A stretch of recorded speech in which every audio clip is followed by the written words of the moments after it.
¿Qué hace? Ahí está. No es por nada, pero nos quedó bien bonita nuestra ofrenda. Ay, sí, sobre todo con la colaboración de Tere Moreno que nos hizo este pequeño homenaje a Toño. Saludcita. Saludcita, con permiso, yo me lo tomo por él. Por el ¿Cómo Día de ves? Muertos.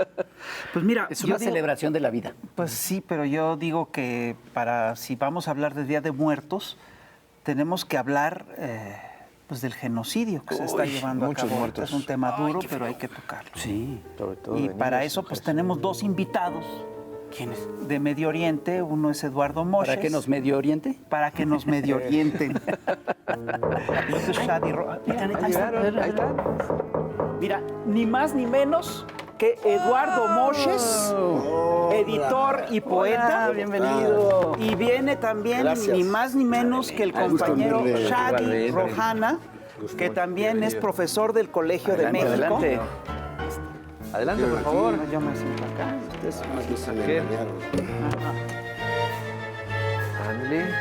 Adelante, bienvenidos al Averno. Ay, ya tiré, Esto. Todo el escenario, mano. Sí, Ay, estos- ya. Oigan, pues, bienvenidos al Averno. Gracias. Qué bueno que están aquí. Se acaba de cumplir un año de este último capítulo terrible, de esta historia terrible Sí, sí. que lleva décadas, que fue el 7 de octubre 7 de pasado, octubre. ¿no? Que hubo este ataque de Hamas y que le dio un pretexto también terrible al gobierno israelí para seguir con este genocidio. Y estamos en un momento realmente terrible para la humanidad, ¿no es cierto? ¿Cómo ves, Eduardo?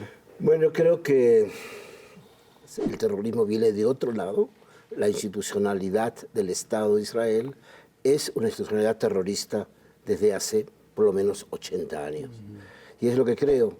Y creo que sí, creo que la actitud es realmente de intentar continuar con la limpieza étnica realizada desde el año, por lo menos como concretamente el año 48, que fue la primera gran expulsión palestina de 600.000 habitantes en función, y después llegó la segunda, el 67, y la actual, que tiene una gran diferencia hacia la población mundial. La brutalidad de los bombardeos inmisericordios y que no discriminan nada, sino que agreden dentro de los 42.000 muertos en Gaza, la mitad son niños o mujeres. Entonces, es claro que la intencionalidad es la desaparición y limpieza étnica del pueblo. Hasta ahí voy y creo que algo he respondido. ¿Tú crees que todo empezó el 7 de octubre? Pues claramente no. Y como bien se ha dicho hace poco, que se trata de que Israel lo tomó como un pretexto para llevar a cabo este genocidio continuo que tiene sus raíces desde mucho antes. Y como dijo el historiador israelí Ilan Pappé en una plática hace unos meses, lo que hizo el Estado de Israel fue tomar un contexto y convertirlo en un pretexto, básicamente, ¿no? Y como está diciendo Eduardo, sí, lo que está pasando ahora, que bueno, ya pasó un año, no es ninguna conmemoración, ¿no? Sea ahora, sea en 8 de octubre, 9 de octubre del año pasado, seguimos en lo mismo. Pero bueno, es una oportunidad para hablar y reflexionar un poco, que llevamos un año así. Pero son precedentes para las futuras guerras que vamos a estar viendo en este mundo. Estamos viendo una guerra sin periodistas, por ejemplo. Los únicos periodistas que están en la Franja de Gaza son periodistas palestinos, gazatíes, que les tocó ser periodistas y hablar de lo que están viviendo. Ningún periodista extranjero se ha atrevido a ir allí y cubrir desde el terreno qué es lo que está pasando. Esto no sé si tiene precedentes en la historia y el mundo lo está permitiendo, ¿no? Y al mismo tiempo Israel está criminalizando a los periodistas palestinos, llamándolos terroristas, que son parte de Hamas, que son parte de grupos terroristas, y para descalificar todo lo que están diciendo y reportando. Estamos hablando de una guerra donde los hospitales son campos de batalla, las escuelas son campos de batalla. Estamos hablando de una situación donde la ley internacional, la ONU, el Consejo de Seguridad, se está volviendo irrelevante por completo. Una guerra donde un Estado, como es el Estado de Israel, cuenta con el apoyo absoluto de países como Estados Unidos, obviamente, primero, y otros países europeos. Entonces, esto yo creo que es muy alarmante, no solamente para nosotros, los que venimos de ahí, pero debe ser alarmante de lo que puede venir después de todo esto. Porque dices que no hay periodistas, pero sí estamos viendo lo que está pasando. Casi que lo estamos viendo en tiempo real. Y hay Es el imágenes, primer hay videos. genocidio que se está presenciando en tiempo Sí. real, a pesar de la andanada mediática, porque esa es otra batalla, la batalla mediática, son otros misiles que están constantemente apoyando la narrativa occidental, Estados Unidos, Israel, eurocentrista totalmente, ¿no? ¿Cómo lo ves? Quisiera hacer una separación entre gobiernos y población civil, tanto en Estados Unidos como en Europa. Por supuesto. Sí. Evidentemente hay una confrontación al interior de esos países entre la reacción de la población en Francia, en Inglaterra, en Estados Unidos, en Alemania. Sí, porque las protestas son impresionantes. Son, en todos esos son países, y muchos decenas de miles que están protestando ante sus propios gobiernos que no reaccionan. El asunto es, ¿qué es lo que hay concretamente en esta especie de apoyo absoluto a la masacre? Parte de un intento, yo creo que es parte del pensamiento colonial, Sí. tanto en el ámbito de los israelíes, que son un producto y un hecho colonial desde su inicio, y los países que fueron coloniales. Entonces, su reacción ante los palestinos es de menosprecio humano. Entonces, por lo tanto, los gobiernos forman parte de esa estructura racista, expulsadora, y eso es parte de lo que hay. Mientras que la población, la gente, se ha impactado ante la violencia brutal que se está realizando. Y es diario. O sea, uno va contando y es 150 muertos en tal hospital, 200 en una escuela, 28 en otro lado, y es permanente el proceso. Ahora hay una extensión del conflicto que está haciendo Israel, que se va más allá de la masacre en Gaza y de la represión en los territorios ocupados de Cisjordania, que es la otra parte. Sí. Pero vemos la ampliación al Líbano, vemos la ampliación a Siria en las acciones, la acción hacia Irán también, o sea, una expansión de una guerra que cada vez aventura más, y lo es, aunque a una guerra mundial. Porque eso va a identificar, o sea, las excusas que el mundo occidental presenta, que nosotros solo entregamos armas y ellos las ejecutan, es la actitud más hipócrita que se puede ver, porque las armas no son juguetes a dar, sino son parte concreta de la matanza y la masacre. Y entonces hay una intervención de la NATO, de la OTAN, o como queramos decirle, en ese proceso de, yo no diría guerra realmente, porque lo que hay es una gran potencia que masacra permanentemente a la población en función aparente del enfrentamiento a los grupos de resistencia, denominados por el Occidente como terroristas. Entonces es lo que hay, a mi entender, esa especie de flaqueza humana, moral y ética, más bien un ámbito así. Es lo que podría decir, no sé qué es lo que tú piensas, señor. No, estoy de acuerdo. Este escenario es que yo me quedé pensando en la idea del que sí, como que es una guerra en vivo que estamos viendo, ¿no? Y no es una guerra, es una matanza. una matanza en vivo. Es Pero un como ha genocidio. dicho alguien hace poco, como que es como ver una guerra, una masacre en TikTok, ¿no? Y estamos poniendo un poco las atrocidades y la muerte que está ocurriendo en la Franja de Gaza y en otros lugares, como al mismo lado, viéndolo de la misma manera que vemos las redes sociales, que vemos que los otros ven las redes sociales. Yo cuando mencioné antes de que no hay periodistas, no vemos reportes sobre lo que está pasando, claro, no vemos la parte humana de lo que está pasando. Cuando ocurrió el 7 de octubre, que es un evento, bueno, multifacético, pasaron muchísimas cosas el 7 de octubre, en las acciones específicas que tienen que ver con los ataques del grupo Hamas contra civiles israelíes, vemos en los reportes internacionales como cada israelí tiene una historia, ¿no? Reportes sobre sus vidas, sus antecedentes, dónde estaban, qué estaban haciendo ese día, sus familiares, cómo escucharon las noticias, cuáles fueron sus gustos, sus hobbies, no tiene hijos, no tiene hijos. Esto ni lo estamos viendo sobre los palestinos. Solamente estamos viendo números, desgraciadamente, y números que ya llegamos a unos niveles donde ni se pueden contar. O sea, hemos llegado a un nivel de 42.000, que fue una cifra oficial que se manejó por mucho tiempo, que son las cifras del Ministerio de Salud de la Franja de Gaza, desacreditado por completo por la prensa occidental y por el Estado de Israel, ¿no? Porque dicen que son cifras terroristas, ¿no? De repente. Desde el terrorífica, diríamos. Totalmente. Desde el 5 de octubre hasta ahora, por ejemplo, en Jabalia, en el norte de Gaza, estamos hablando de 85 por lo menos muertos, asesinatos, ¿no?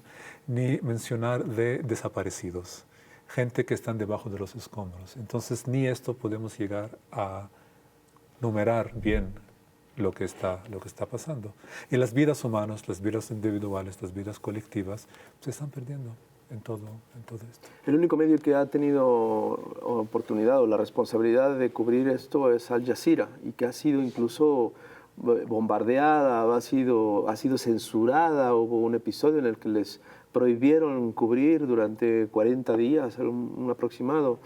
Y a pesar de eso, la presencia de esta información en redes sociales nos hace ver alguien lo dijo hace poco, como si viéramos Auschwitz o cualquier otro campo de concentración televisado, videograbado. Sí. Ahora, ustedes tocaron un tema que a mí me parece muy importante, que es el tema de que esto puede, primero de que nos estamos enfilando a un conflicto bélico mayor, ¿no? Que el riesgo de un conflicto bélico mayor se hace presente a través, en gran medida a través de la barbarie que está ocurriendo en el Medio Oriente, ¿no? Que perpetra el Estado de Israel, pero que además perfila lo que pueden ser las guerras a futuro. Son genocidios ya abiertos, ¿no? En los cuales hay un sector que está claramente humanizado y el otro está totalmente deshumanizado. Exactamente. Y además, esto habla de la dimensión mediática de la guerra, que es lo que dice Rapé, pero te habla también de un proceso de deshumanización generalizado brutal. Y esto, por supuesto, en un momento en el que estamos ante el riesgo real de una crisis climática global, de crisis humanitarias severas por el cambio climático, y estamos además ante una crisis profunda tanto del sistema neoliberal como del sistema imperial norteamericano. Esto es lo que estamos viendo. ¿Cómo lo ves? Hay un componente histórico que fue quizás el precedente público de lo que ahora se vislumbra, que fue la guerra de Irak. En la guerra de Irak, lo que las televisoras expresaban, lanzaban, imaginaban, eran los bombardeos, nada más una especie de festejo de videojuego, y en el cual, en ese festejo de videojuegos, qué grandiosas es las explosiones, era gente asesinada, y fue más o menos como 1,5 millones en esa guerra del Irak, de la población iraquí. Entonces yo creo que hay una especie de deshumanización consciente de los gobiernos y un sector amplio de los medios de comunicación masivos occidentales. Hay un hecho que aunque no sean periodistas, que vienen a reflejar las realidades brutales que son los Médicos Sin Fronteras. Los informes de los Médicos Sin Frontera abren realmente la sensación de la brutalidad conceptual de los bombardeos en los hospitales. La intencionalidad está clara, es la eliminación de la posibilidad de curar a los heridos permanentemente, de dejar morir a la gente en forma calculada. Y en las peores condiciones. Sí, no, claro, digo, Condiciones de crueldad absoluta. es un hecho, es que es una ciudad más derruida, no tiene nada que ver con los bombardeos a Dresden, por ejemplo, que también fue la depresión de una ciudad, es lo más parecido a las brutalidades ejercidas por Occidente en no pocas guerras. Y hoy se ve ahí, y se ve perfilado. Y es muy interesante, la excusa de derruir las escuelas, que es el futuro educativo de los niños, es conceptual. Claro, son las excusas que ahí se refugian, son puras excusas conceptuales de el colonialismo sionista, y no quiero transformar una fórmula usada, pero es real. La mirada colonial implica indispensablemente la eliminación del otro. La otredad desaparece. Y es lo que es el genocidio. Sí. O sea, si hay esa intención total de eliminar a todo un país y a todo un pueblo, ¿no? Y eso de ir hacia las escuelas y hacia los hospitales y que el 50% de los muertos sean mujeres y niños, pues te lleva a esa dirección sin lugar a dudas. Sí, sí. Es un genocidio. Oigan, vamos a un corte de estación y regresamos porque esto ya se puso terriblemente malo. Ahorita regresamos.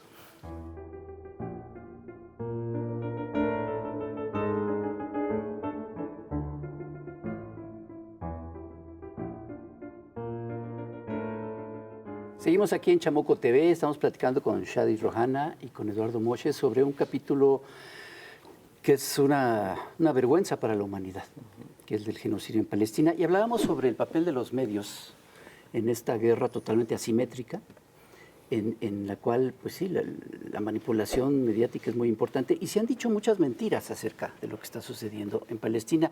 De hecho, en este libro que publica la Brigada Paralela en Libertad, compilada por Eduardo Moches, viene un texto que se llama 7 mentiras sobre Palestina. ¿Cuáles son las mentiras que más se han dicho recientemente sobre esto, que ustedes tengan ubicadas? Representante. Bueno, mentiras hay muchas, y no solamente hablando desde son solo 7. Desde el 7 y tampoco hablando solamente desde el 7 de octubre, ¿no? sino desde mucho antes. Por ejemplo, es que cuando hablamos de Palestina la lengua es muy importante, ¿no? ¿Y en qué idioma están hablando? Alguien está hablando y hacia quién se está dirigiendo. Porque es una realidad multilingüística y tenemos el hebreo, tenemos el árabe, tenemos el inglés, que ya es un idioma global. Y en cada idioma escuchamos cosas muy diferentes. El Estado de Israel cuando habla, si está hablando en hebreo es una cosa, si está hablando en árabe es otra cosa, y si está hablando en inglés es otra. Vimos, por ejemplo, al inicio de este genocidio, cómo el Estado israelí, a través de la prensa, se dirigió a los palestinos en inglés, ¿no? El vocero del ejército. Y esto fue como que ellos saben árabe, no necesitan dirigirse a los palestinos en idioma inglés, pero se estaban dirigiendo al mundo, mostrando una cara humanitaria, de que se trata del ejército más, siempre dice, más bondadoso, más ético del mundo. Esta es la frase que se repite mucho, ¿no? Como que antes de bombardear un edificio, pues avisan a la gente, ¿no? Antes de bombardear un terreno, pues les dicen y tienen que desplazarse, ¿no? Hacia dónde se van a desplazar, cómo ocurre este desplazamiento, se les van a permitir volver, ¿no? Esto nunca Antes de matarte pasa. te avisan. Exactamente. Pero luego se toman fotos y bailan TikTok. Y luego bombardean los lugares a los que fueron desplazados. Pero hablando de mentiras, por ejemplo, en la jerga en hebreo, por ejemplo, para hablar de los acontecimientos de entre 1947 a 1949, que son la hora cero. La Nakba. La Nakba, exactamente. o ya, ¿no? Ya se conoce mejor este término que habíamos estado usando los palestinos por mucho tiempo en árabe. El paralelo de esto en lengua hebrea es Melchemet HaShechrur, la guerra de la liberación, ¿no? ¿Liberación de quién? Eso puede variar. Sea de los palestinos, al inicio se habló como si fuera una guerra de independencia de los ingleses, ¿no? Y era una guerra de liberación nacional como si fuera una guerra de liberación nacional como cualquier otra. Y claro, el término en lengua árabe, que es la experiencia de los palestinos, es la Nakba, ¿no? Una palabra que puede significar catástrofe, puede significar desgracia. Y siempre tenemos que volver a este acontecimiento porque también nos quieren mostrar de que la Franja de Gaza fuera un territorio normal, un territorio geográfico con fronteras nacionales, ¿no?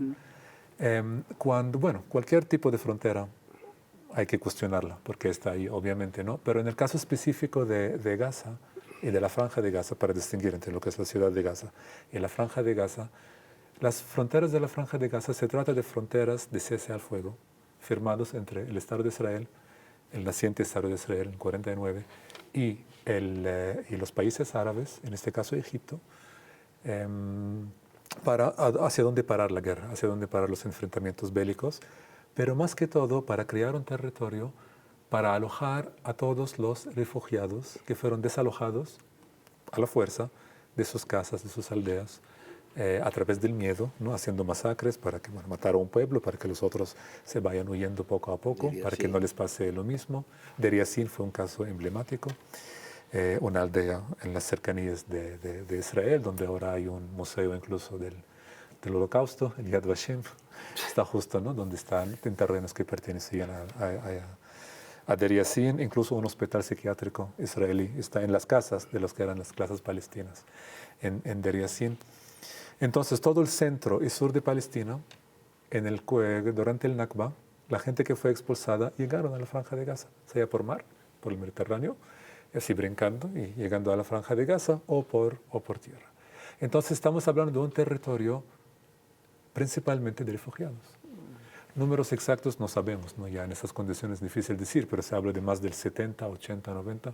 Siempre estamos hablando de la gran mayoría de la población, que son gente que o vivieron la Nakba.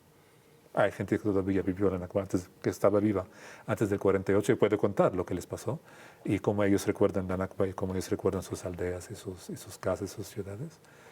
O su primera generación, segunda generación, tercera generación de refugiados que están allí buscando una solución política para su condición. Porque las mentiras son lo que dijo una vez Golda Meir, la primera ministra israelí. Dijo, yo no sé quiénes son esos palestinos, además de haber dicho que no existe el pueblo palestino, pero luego dijo, yo no sé quiénes son esos de que se despertaron un buen día y decidieron matar a los judíos, y decidieron matar a Israel, ¿no? La identidad palestina es una identidad nacional como cualquier otra. O sea, a mí nadie me preguntó qué era identidad nacional, ¿no? Cuando uno nace no te preguntan qué quieres, ¿no? Son cosas que, bueno, nacimos con esto. Maquinaria burocrática nos determina muchas veces qué nacionalidad tenemos y siempre es la cuestión qué hacemos con esto, ¿no? Pero en el caso de los palestinos en la Franja de Gaza, pues esos refugiados les han prometido una y otra vez una solución política a través de convenios internacionales. Algunos, incluso Israel, permitieron a Israel ingresar en la ONU con una serie de condiciones. Una de ellas es tratar el tema de los refugiados, de la guerra del Nakba.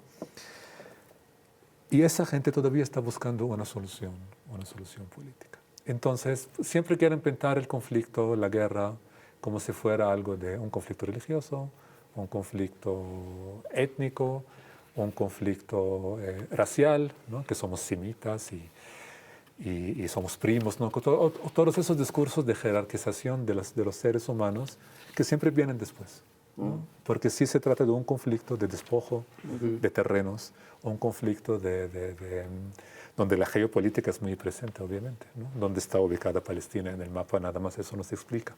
El encuentro de dos continentes, el Mediterráneo, una entrada, o de tres continentes más bien, tenemos Asia, África y Europa ahí, muy cercanos todos. Y quieren como que borrar todas esas causas estructurales porque cuando hablamos de causas estructurales podemos hablar de soluciones. Y soluciones hay muchas, ¿no? Muchas, la verdad, que pueden haber para el conflicto. Pero cuando siempre nos quieren pintar como si es un problema psicológico, ¿no? Hay que perfilar al terrorista, ¿no? Siempre hablan de esto, qué psicología tiene, por qué está haciendo lo que está haciendo, terrorista entre comillas, o quieren mostrarlo como un conflicto religioso donde, pues allí ya, uno es musulmán, otro es judío, uno es cristiano y otro es musulmán y ya no se puede hacer nada.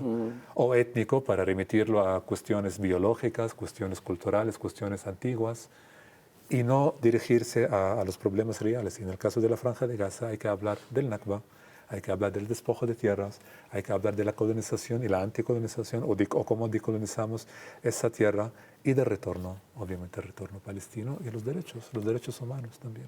Y no es que no sea un conflicto que tenga todas esas, o sea, es decir, sí es un conflicto étnico, sí es un conflicto religioso, pero no solamente. Hay sino componentes. Es todo, Sí, es un cóctel, Hay componentes. Sí, siempre no es una cosa o la otra, es una cosa y la otra, ¿no? Esto siempre es importante, pero también jerarquizar un poco esos componentes, qué es lo que está determinando, ¿no? Pero hay una cosa que es curiosa, porque se habla del terrorismo en la región, pero quien realmente inició el terrorismo en la región fueron grupos israelitas, ¿no? Fueron grupos sionistas, Sí. de manera muy temprana, el Irgun, Lehi, ¿no?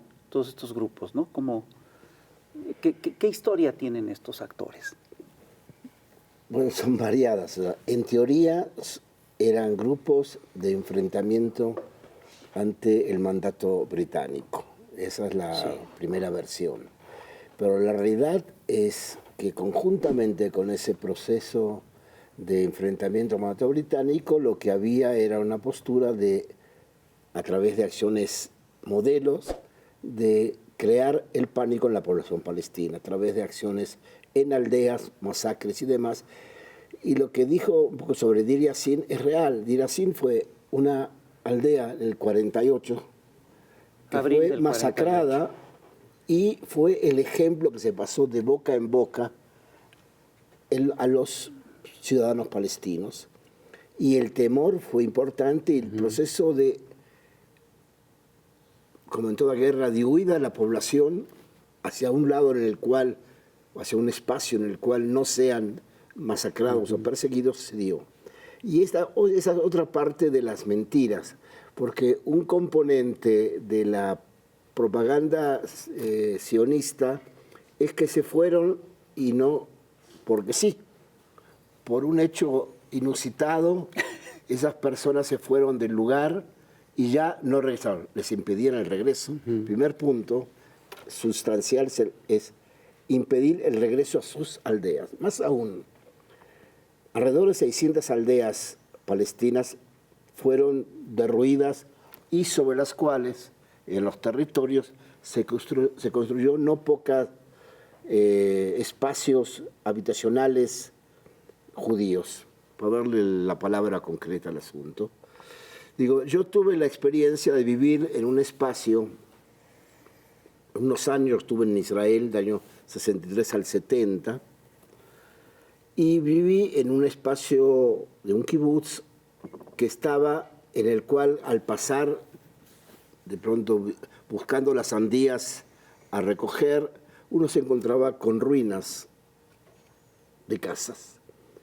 Y era real, o sea, la ocupación, la expoliación, la incautación de los terrenos fue así, a través de la destrucción de aldeas y de la expulsión masiva.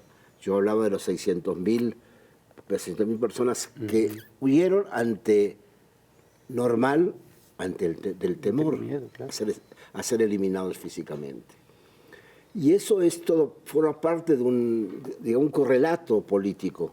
Y no creo que tampoco es de olvidarse el papel de Israel como potencia proimperialista en la guerra del 56, que es la guerra de enfrentamiento acunado por Francia e Inglaterra en contra del proceso de nacionalización del canal de Suez, dado por el gobierno egipcio, por Nasser. Entonces, eso forma parte de una historia establecida concretamente. Después viene el 67, que es un proceso de expansión territorial brutal. La guerra de los 6 días, llamada así, pero que evidentemente implicó un proceso de parafernalia social, el proceso de incautación de la parte de Jerusalén antigua, la parte palestina de Jerusalén. A ti te tocó la guerra, ¿no? Sí, sí. 67. No estuve en la guerra, eso sí, lo único que me salvó. Después contaré por qué no estuve. Pero el manto de, digamos, ¿cómo llamarlo? Eso de creencia en la población judía israelí del derecho a incautarse de los territorios y de las ciudades es total. Yo quiero decir algo que yo tengo familiares viviendo allá, mis hermanas viven allá, pero quiero decir que la población israelí forma parte masivamente, no toda, pero masivamente, de un pensamiento procolonial. Y ese es un componente sustancial de la idea de lo que pasa, del porqué de la reducción del hecho humano. Hay amigos que ahí están, mutuos, que han enfrentado hace años ese proceso de deshumanización del otro, del palestino. Y lo terrible es eso, que hay analogías históricas, lamentables, pero muy ciertas, que en cierta forma el proceso del fortalecimiento del Tercer Reich alemán en la población fue casi masivo, con todo y los Bas. Y hoy podría decir que en Israel el proceso del pensamiento colonial inhumano se ha masificado, mucho más que años antes. En otros momentos de la historia había mayor actitud más crítica ante acciones inhumanas. Hoy no lo hay. Hoy los procesos de protesta contra Netanyahu por parte de la población israelí se basan en dos puntos. O sea, las fallas de lo que es el rescate de los secuestrados, la falla del gobierno, el cese de los bombardeos, no en función del cese de los bombardeos, para eliminar la posibilidad de la masacre palestina, sino esos bombardeos implican la desaparición física de los secuestrados. Es una mirada realmente ombligal, de ombligo propio, nada más. Sí. Y no, mientras que en otros momentos de la historia, cuando había por los pulsores en la sociedad israelí de rechazo a las masacres. Hoy no lo hay. Hoy no lo hay. Y son mínimos los porcentajes de gente que se enfrenta. Ayer vi una entrevista que le hizo Víctor Ronquillo a un diputado israelí crítico, pero en ningún momento el diputado israelí está a favor de cese de la guerra, del regreso de los palestinos, pero en ningún momento tomó y analizó el carácter colonial del Estado en el cual vive. Entonces, es esas preguntas a hacerse. ¿Qué pasa ahí? Vamos a otro corte, no sin antes ver a la chamuca Cintia Bolio. Regresamos.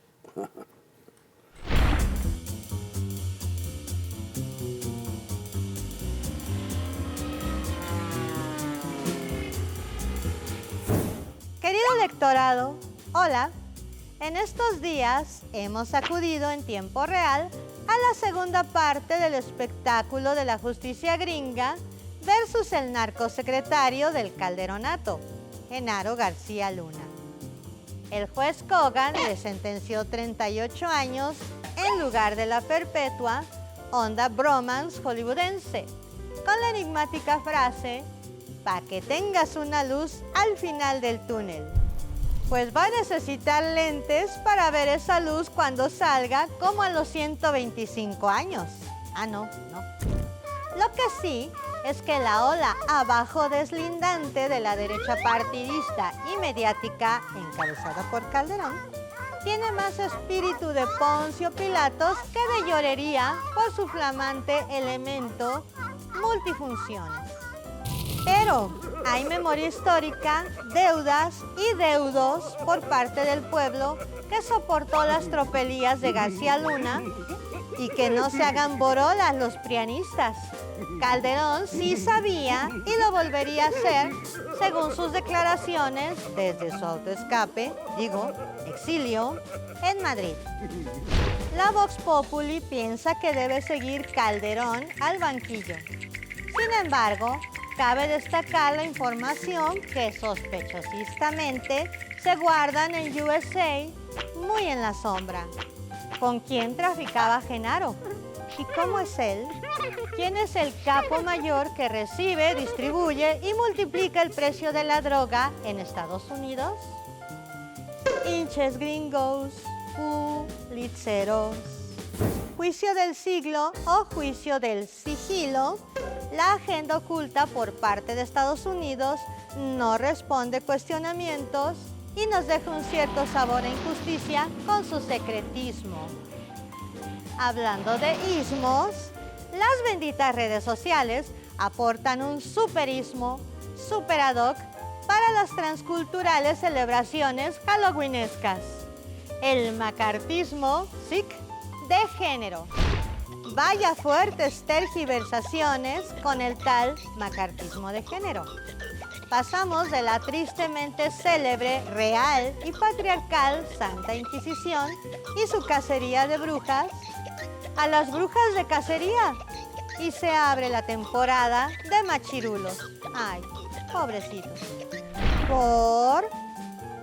Porque la senadora Andrea Chávez decidió denunciar por violencia digital a un colega. Horror. Esta violencia machista se ejerció contra ella por ser mujer, no por su trabajo político, al publicar en sus redes fotografías modificadas de ella y mensajes ofensivos. No. Violentar mujeres no es periodismo.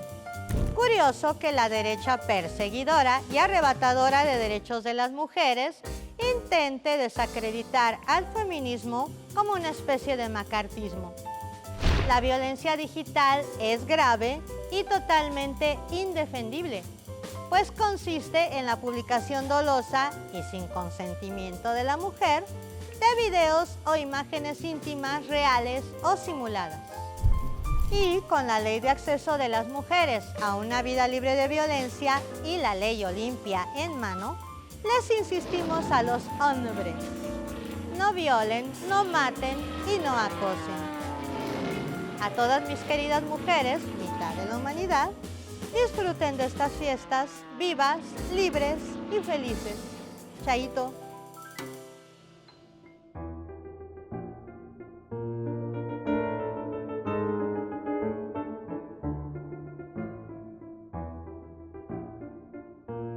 Y seguimos aquí en el Averno, ni más ni menos que con Shadi Rohana y con Eduardo Moshes, y estamos hablando del genocidio de Palestina. Hay una cosa que llama mucho la atención en todo este relato, ¿no? En todo lo que está ocurriendo, y es que el gobierno de Netanyahu está perpetrando una matanza y estamos viendo imágenes brutales en vivo de la matanza. Y todavía se presenta el gobierno de Netanyahu y el Estado de Israel como la víctima de esta historia. ¿Se puede decir todavía a estas alturas, después de un año de bombardeos, después de un año de actos de crueldad, se puede decir que quien está en contra del sionismo es antisemita? ¿Será correcto decir que antisionismo es equivalente a antisemitismo? Bueno, eso es una excusa que proviene de algo. El Estado de Israel como institución ha utilizado como salvaguarda permanente política el Holocausto. Es un arma que forma parte de su concepto de defensa de sus actos. ¿Por qué? Porque el Holocausto es un hecho sucedido en el cual 6 millones de personas fueron exterminados en parte de una política.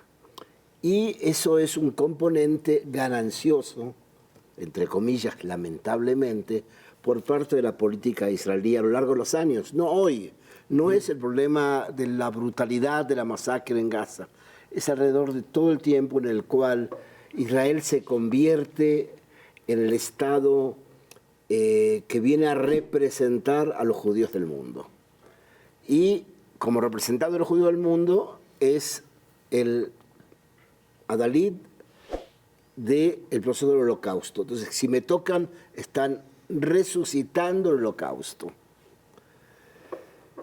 Ese es un componente que a lo largo de los años Israel lo ha utilizado. El componente del antisemitismo me parece ridículo realmente, digamos. Y un poco ofensivo, ¿eh? ¿Qué? Ofensivo. No, sí, pero ofensivo no, la verdad. No lo siento ofensivo, lo siento ridículo, porque la mirada que uno tiene es una mirada social, humana, de solidaridad con los otros, de proceso de representación de los demás, y no por naciones o por creencias, por etnias o por costumbres culturales, ¿no?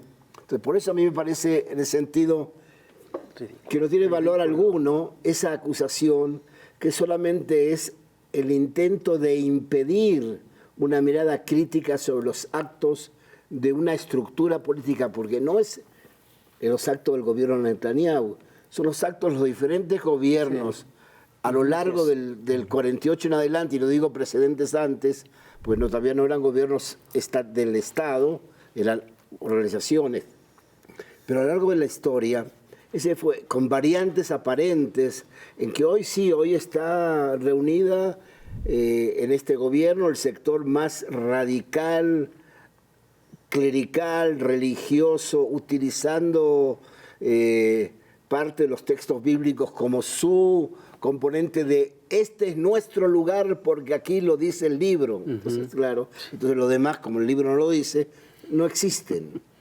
Entonces yo digo, eso es para mí un hecho realmente lamentable, humanamente hablando, en el cual una población forma parte de una campaña, y yo digo, hasta está educada e inconscientemente de los actos que realiza. Porque hay una relectura histórica. En Israel, un sector de historiadores que revisan la historia, los nuevos historiadores, retomaron y cambiaron los términos del concepto de liberación por el concepto de ocupación y expulsión territorial palestina. Y esos son los nuevos historiadores que revisan la historia y descomponen la aparente validez de la existencia de un Estado en nombre de una mezcla cultural, religiosa y demás, en el cual la base de su concepto es la expulsión del otro, y es lo que existe. Pero esta idea mesiánica, pues, del pueblo elegido, el destino manifiesto, ¿es un pretexto o qué tanto es real o qué tanto? No, real no es, pero es conceptual en un sector de la población. Claro. O sea, en un amplio sector sí, en un alto sector, ser aún laicos, y es lo interesante. Hay un componente que ya sabe perfectamente. La estructura legal, jurídica, Israel no tiene constitución política, por ejemplo. No hay. ¿Cómo crees? Es la Biblia. No, hay una mezcla en el cual legislaciones o del mandato... Son las leyes básicas, sí, como una serie de leyes básicas que se trata... Sí, en el cual se mezcla... A ver.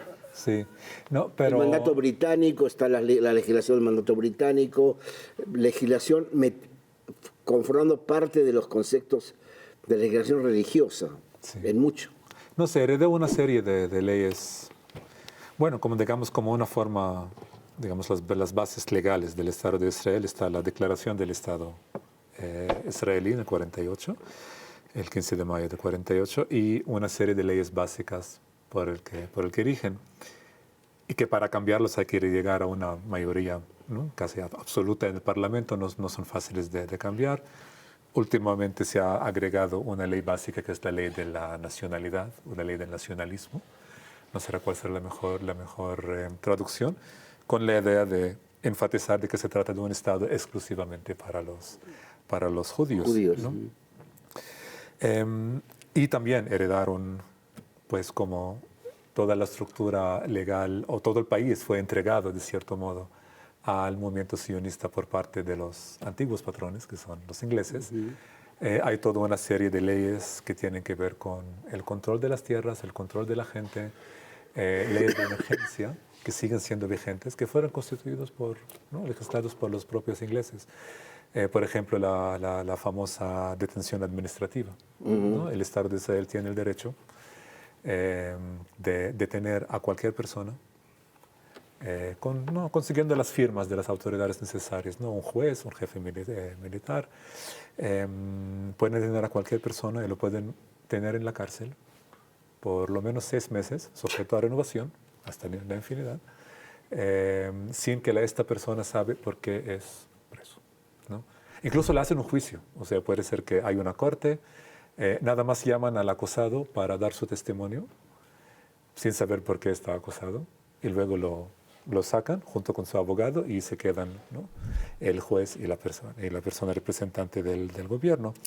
O sea, Kafka hecho realidad, ¿no? No es una realidad. Sobre la cuestión del antisemitismo. El antisemitismo, bueno, sin duda es una cosa real. Existe el antisemitismo, ¿no? El semitismo no. No son teorías de raza biológicas que no tienen ninguna evidencia científica, real, nada, ¿no? El semitismo no existe, no existen los semitas tal cual, pero el antisemitismo como una actitud, acción, emoción racial, hay mucha gente que ha analizado esto, sí, sin duda existe, que llevó también al Holocausto, llevó al exterminio de 6 millones de judíos, pero una cuestión importante acá es un poco verlo en una perspectiva histórica, que la cuestión judía, que era una cuestión real, que el antisemitismo, el Holocausto, ocurrieron en Europa. Ocurrieron en un contexto muy específico, en el tiempo y una geografía muy específica. En Medio Oriente, o esta zona que llamamos Medio Oriente, un término muy colonial, ¿no? No ocurrió el Holocausto. No existió el partido nazi. No existió estas actitudes o políticas hacia el exterminio de una población, en este caso la población judía. Lo que está haciendo el Estado de Israel es de forma muy desesperada es echar todas esta cuestión que tiene su historia en un lugar a otro, que es hacia los palestinos. Y lo hacen de una forma, bueno, pues en los últimos discursos que tuvo Benjamin Netanyahu en la ONU frente a la Asamblea General, declaró una cosa muy rara, declaró que un personaje de la historia palestina, Haj Amin al-Husseini, que era el mufti, un personaje asignado por los ingleses durante la colonia inglesa como un líder nacional. Ahora lo están inflando mucho como si fuera el líder de todos los palestinos. Y están ahora diciendo de que él dio la idea a Adolfo Hitler para hacer... O sea, esta dice exactamente lo que uno... La reacción natural frente a una cosa así. Quieren dibujar a los palestinos, porque sí, es como un poco desplazar el problema político hacia otras cuestiones que tienen que ver con como si el palestino es racista por naturaleza, el palestino odia al judío por naturaleza. Y yo como que veo esta historia y digo, pues un poco saquemos estas ideas raciales de la historia. Y si queremos ver la historia de la humanidad, yo incluso asocio a la experiencia nuestra como palestinos con las víctimas del Holocausto. Yo de ninguna manera veo que este Estado israelí es un Estado que fue víctima de algo y ahora se está volviendo de víctima a victimario. Y siento que son experiencias históricas separadas y de hecho más bien la experiencia palestina es más relacionada con la experiencia de las víctimas del Holocausto, sean judíos o no.